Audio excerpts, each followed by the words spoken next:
de sécurité, un tool que de hacking. Je vais y arriver. Donc qui a comme sujet comment hacker la webcam de votre voisin ou votre voisine. Un sujet qui j'espère vous passionnera. C'est centré autour de l'attaque de l'homme du milieu, que certains connaissent peut-être plus sous le nom anglais de Man in the Middle Attack. Donc juste pour me faire une idée, combien d'entre vous ont déjà entendu parler de cette attaque? Quand même. Combien d'entre vous l'ont déjà pratiqué? C'est pas bien. Donc le but ce soir, ça va être donc pour tous les autres de démystifier le hacking, démystifier par la pratique. Je vais vous montrer comment faire en pratique et surtout de vous sensibiliser aux risques que vous courez lorsque vous êtes chez vous, sur votre box ou si vous êtes dans un restaurant ou sur votre lieu de travail. Donc quand on fait ce genre de talk, on fait toujours un petit disclaimer, c'est d'usage. Ne faites pas ça n'importe où, c'est illégal. Et on va commencer. Alors pour présenter ça, j'ai choisi de mettre ce défi, prendre le contrôle de la tablette qui est ici. C'est une tablette Windows 10 et sans la toucher ou du moins sans faire un truc bizarre dessus. Donc c'est tablette Windows 8 avec Microsoft Defender activé dessus. Donc au menu, découverte de réseau, l'attaque de l'homme du milieu à proprement parler, qui va nous permettre d'écouter le trafic de la tablette, de voler une partie de ses données, de l'infecter et d'en prendre le contrôle jusqu'à contrôler sa webcam. Alors juste quelques mots avant de commencer sur l'installation ici. J'ai exactement la même configuration que vous pouvez avoir chez vous. C'est un réseau local où j'ai un routeur, deux ordinateurs qui sont dessus, en l'occurrence la cible et l'attaquant. Et donc ce réseau communique avec l'extérieur par le biais du routeur.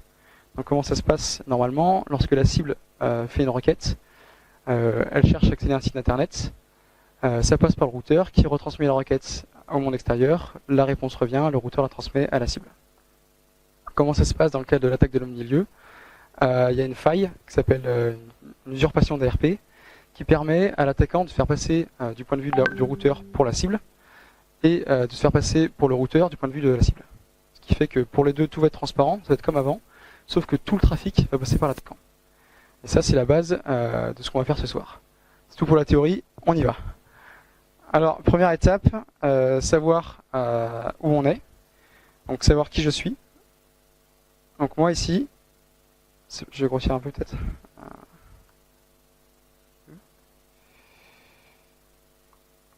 C'est mieux comme ça? Ouais.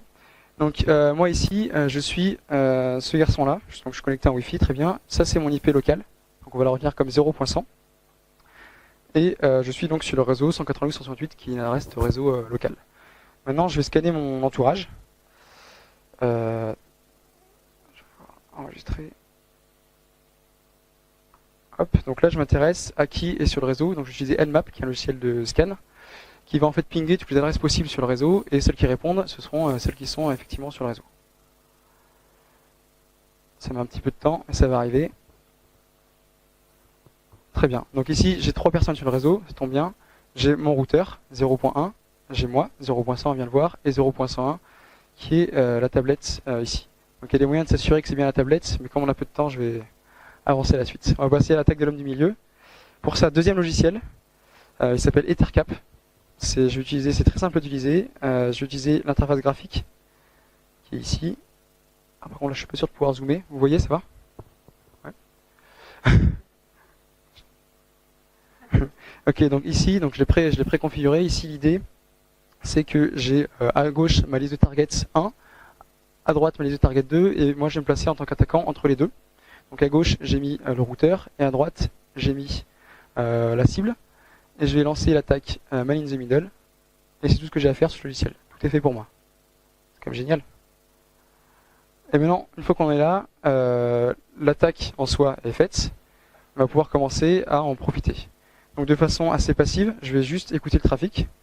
Pour ça, je vais utiliser Wireshark, qui est un logiciel de lecture de paquets réseau. Donc habituellement, j'ai accès qu'à mon trafic. Mais là, puisqu'on a attaqué la cible, j'ai aussi accès au trafic de la cible. Donc là, je vais juste filtrer en HTTP puisque c'est ce qui nous intéresse. Et donc ici, de ce côté, je vais faire une requête sur un forum. Voilà. Ici, donc on voit, j'arrive en temps réel à voir ce que fait la victime. Donc j'arrive à voir en temps réel ce qu'elle fait, son historique. Et ce qui est assez fort aussi, c'est que si on a accès aussi donc, à ce qu'elle fait, on a accès au contenu des requêtes. Notamment, si j'essaie de me connecter sur ce forum, qui est le forum phpbb.fr, avec le nom d'utilisateur test et le mot de passe test. Ici, je vois une requête post, et si je regarde ce qu'il y a dedans, j'ai accès ici en clair au nom d'utilisateur et au mot de passe test. Alors ça, ce genre d'attaque ne marche que lorsque le trafic n'est pas sécurisé. Si c'est du HTTPS, le réseau est crypté, donc il passe toujours par moi, mais j'arrive pas à le décrypter. On en tire deux leçons. Lorsque vous êtes dans un café, surtout, où sur attaque peut arriver, assurez-vous quand vous faites des commandes d'être toujours en HTTPS. Et deuxième leçon, lorsque vous utilisez des mots de passe, utilisez des mots de passe différents. Parce que si ce mot de passe sur le forum PHP tombe et que vous allez même sur une banque, votre banque tombe aussi. Voilà pour ce qui est de Wireshark. On peut faire beaucoup de choses avec, mais je ne vais pas vous en parler plus longtemps. On va passer à la dernière partie qui est l'infection, la plus rigolote. Donc ici, j'ai un Windows 8 avec Microsoft Defender activé, qui n'est pas si pourri que ça, cela dit en passant. Et on va essayer de l'infecter. Alors pour l'infecter, il nous faut deux choses. Il nous faut un virus, ça j'en ai un paquet. Il nous faut aussi un vecteur. Un vecteur, qu'est-ce que c'est? C'est quelque chose qui va vous permettre de lancer le virus sur l'ordinateur de la victime. Ça peut être une clé USB qu'on laisse tomber par terre. Ça peut être un PDF frauduleux, malicieux dans un mail. Et ça peut être aussi, mon préféré, les mises à jour. Les mises à jour, du point de vue du hacker, c'est génial parce que c'est quelque chose qui est automatique et quelque chose qui est périodique. Donc on a juste à attendre et si on se débrouille bien, l'ordinateur va exécuter tout seul le virus sur l'ordinateur. Alors moi, je vais juste switcher sur l'autre ordinateur. J'ai choisi, hop, il est où le switch? J'utilise un logiciel que sûrement certains d'entre vous connaissent, qui s'appelle Notepad++, qui est un logiciel pour développer des logiciels dans des langages variés, qui est assez simple, assez rudimentaire, mais on l'a tous connu. Alors, comment ça se passe une mise à jour? C'est le logiciel qui fait une requête sur un serveur, qui pense être légitime. Le serveur lui répond oui, il y a une mise à jour, ou non, et voilà où la trouver. Comme tout le trafic passe par mon ordinateur, je peux aussi mentir, je peux aussi contrôler de façon beaucoup plus active la cible. Je peux lui dire non, le serveur il n'est pas là où tu penses, il est juste ici, et le virus il est juste là. Donc c'est ce que j'ai fait. Et ici, donc je vais lui dire mettre à jour le plus, il me dit oui.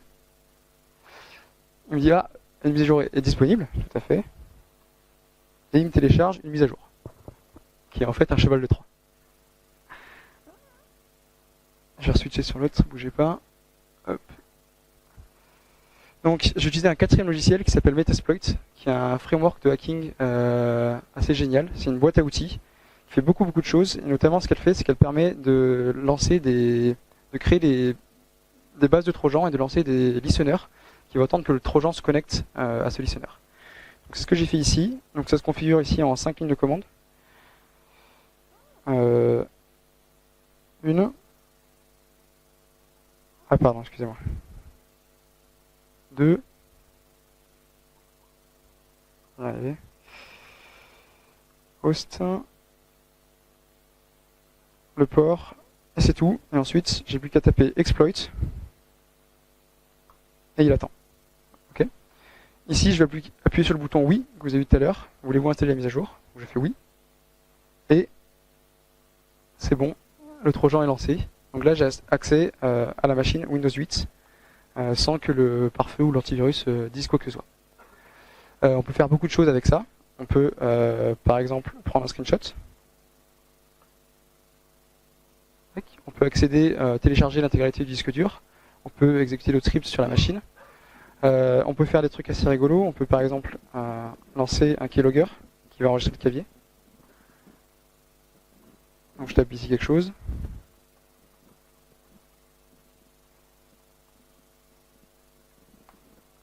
Voilà. On y a accès. On peut faire aussi des choses sur le micro. Voilà. Un peu. Ah, j'ai pas forcément mis le son. Bougez pas. Arrive pas.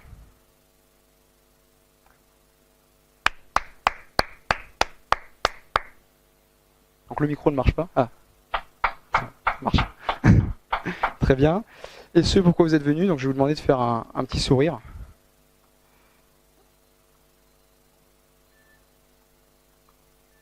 Donc j'ai 3 webcams ici, je vais utiliser la troisième. Ah, j'ai pas webcam. Snap. Bon, un petit sourire.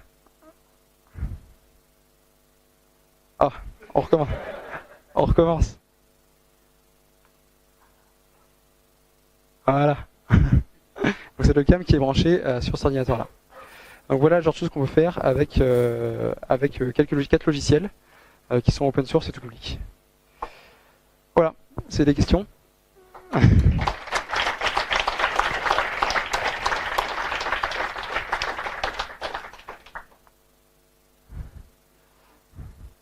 Oui. Alors, première chose à faire, c'est de protéger ton réseau local, parce qu'une attaque n'est possible que si tu es sur le réseau de ta victime. Donc si tu es chez toi, c'est d'avoir une bonne protection sur ton Wi-Fi, WPA2 par exemple. Si tu es à ton boulot, c'est de ne pas laisser n'importe qui entrer sur ton boulot. Et si tu es sur un cybercafé, c'est de ne pas utiliser le réseau public. Après, tout ce qui est HTTPS n'est pas...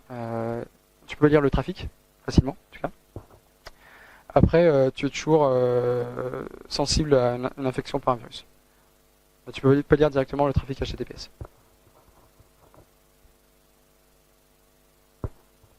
D'autres questions?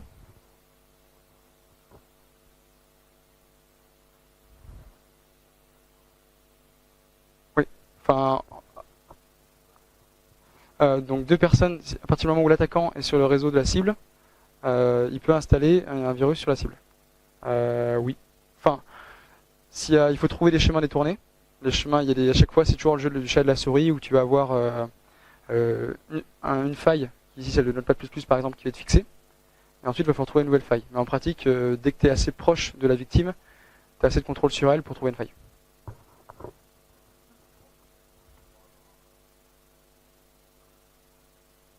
Alors, rapidement, alors, moi j'ai un petit script Python qui me génère des virus. Donc la base, il est généré par le framework Metasploit. Je vais vous montrer ça.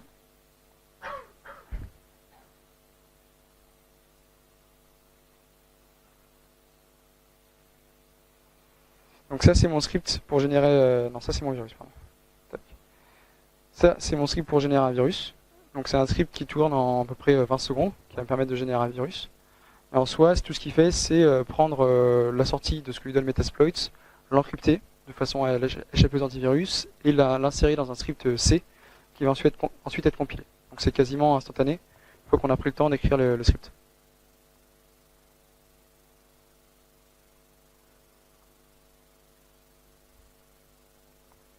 Si, si.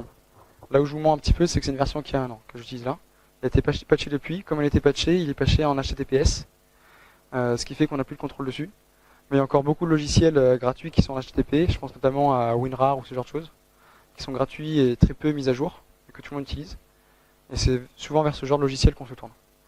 Il y a 5 ans, il y avait tous les logiciels Apple qui étaient sensibles, maintenant ça tout était patché. Mais il y a encore plein de portes.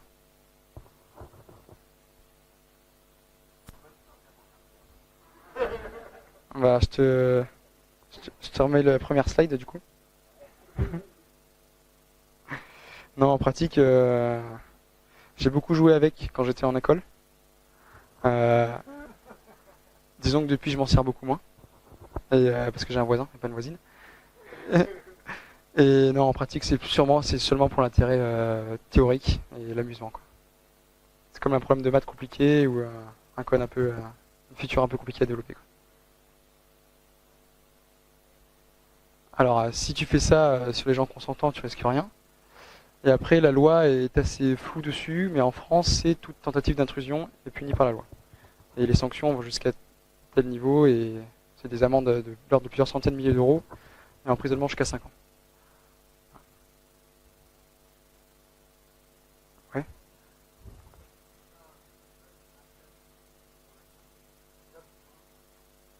Ouais. Ouais. D'ailleurs, cette photo-là, bon, c'est assez dur à voir. D'ailleurs, c'est une photo de Mark Zuckerberg, qui a fait le tour du monde, parce que si on regarde bien sa webcam juste ici, on voit qu'il a un scotch dessus. Voilà. Sur le micro aussi? Ah, ça je savais pas. Il est malin.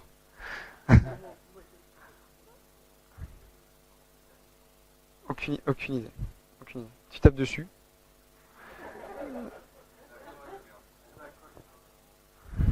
Je sais pas.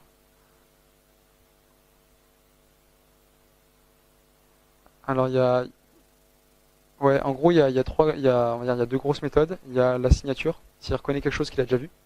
Donc là par exemple, si j'utilise le virus de base de Metasploit, il a déjà vu 100 000 fois, il sait que c'est un virus. Si par contre maintenant je m'amuse à l'encrypter avec des cryptages même assez basiques comme du XOR, ce genre de choses, le décrypter à la volée, là il va plus le détecter au niveau de la signature. Et ensuite il y a une deuxième façon de faire qui est de le mettre dans une machine virtuelle et de regarder ce qu'il fait. Dans un pot de miel, on regarde ce qu'il fait et s'il fait rien pendant 15 secondes qui est bizarre, suspicieux, on le laisse passer. Voilà.